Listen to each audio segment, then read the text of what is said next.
गोपाष्टमी कैसे शुरू हुई उसके पीछे एक पौराणिक कथा है। किस प्रकार भगवान कृष्ण ने अपनी बाल लीलाओं में गौ माता की सेवा की, आज इसका वर्णन इस कथा में सुनते हैं। गोपाष्टमी से जुड़ी कई कथाएं प्रसिद्ध हैं।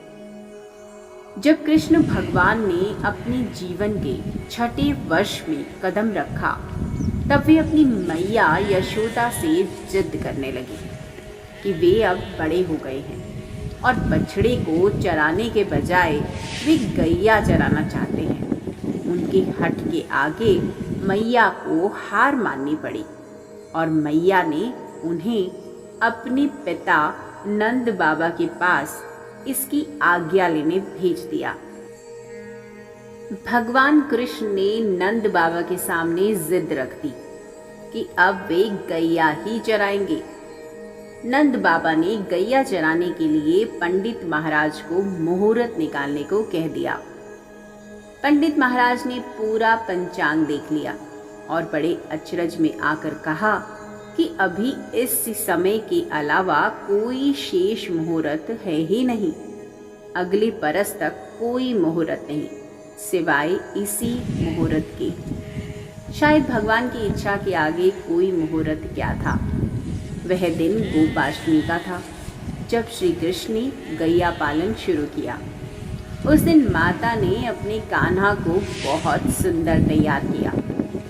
मोर मुकुट लगाया, पैरों में घुंघरू पहनाए और सुंदर सी पादुका पहनने को दे दी। लेकिन कान्हा ने वे पादुकाएं नहीं पहनी। उन्होंने मैया से कहा कि अगर तुम इन सभी गैया को चरण पादुका पैरों में बांधोगी तब ही मैं ये पहनूंगा। मैया ने ये देख भावुक हो जाती है और कृष्ण बिना पैरों में कुछ पहने अपनी गैया को चारण के लिए ले जाते हैं। ऐसे हैं कृष्ण भगवान। इस प्रकार कार्तिक शुक्ल पक्ष के दिन से गोपाष्टमी मनाई जाती है। भगवान कृष्ण के जीवन में गौ का महत्व बहुत अधिक था। गौ सेवा के कारण ही इंद्र ने उनका नाम गोविंद रखा था। इन्होंने गाय के महत्व को सभी के सामने रखा। स्वयं भगवान ने गौ माता की सेवा की। ऐसी ही दूसरी कथा में कहा जाता है कि कृष्ण जी ने अपनी सबसे छोटी उंगली से गोवर्धन पर्वत को उठा लिया था, जिसके बाद से उस दिन गोवर्धन पूजा की जाती है। ब्रज में इंद्र का प्रकोप इस तरह बरसा कि लगातार बारिश होती रही, जिससे बचाने के लिए कृष्ण जी ने 7 दिनों तक पर्वत को अपनी एक उंगली में उठाए रखा था। गोपाष्टमी के दिन ही भगवान इंद्र ने अपनी हार स्वीकार की थी, जिसके बाद श्री कृष्ण ने गोवर्धन पर्वत नीचे रखा था।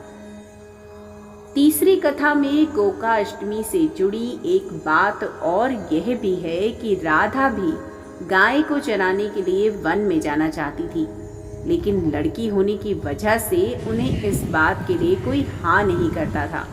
जिसके बाद राधा को एक तरकीब सूझी। उन्होंने गवाला जैसे कपड़े पहने और वन में श्री कृष्ण जी के साथ गाय चराने चली गई। कृष्ण जी के हर मंदिर में इस दिन विशेष आयोजन होते हैं। वृंदावन, मथुरा, नाथद्वारा में कई दिनों पहले से इसकी तैयारी होती है। नाथद्वारा में 100 से भी अधिक गायें और उनके गवाले मंदिर में जाकर पूजा करते हैं। गाय को बहुत सुंदर ढंग से सजाया जाता है। आइए अब जानते हैं गोपाष्टमी पूजा विधि। इस दिन गाय की पूजा की जाती है।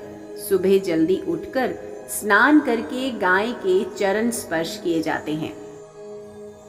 गोपाष्टमी की पूजा पूरे रीति रिवाज के साथ कराई जाती है। सुबह ही गाय और उसके बछड़े को नहलाकर तैयार किया जाता है। उसका श्रृंगार किया जाता है, पैरों में घुंघरू बांधे जाते हैं, अन्य आभूषण भी पहनाए जाते हैं। गाय माता की परिक्रमा भी की जाती है। सुबह गायों की परिक्रमा कर उन्हें चराने बाहर ले जाते हैं। इस दिन गवालों को भी दान दिया जाता है।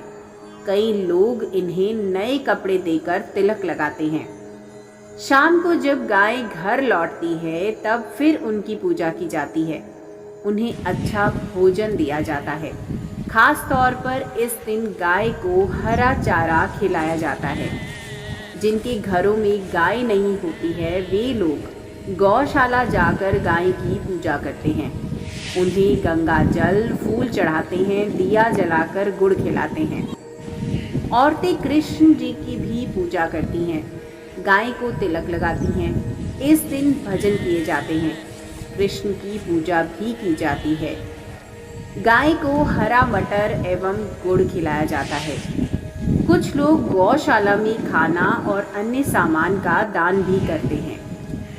इस दिन इस्कॉन टेम्पल को खूब सजाया जाता है। उसमें नाच गाना और भव्य जश्न होता है।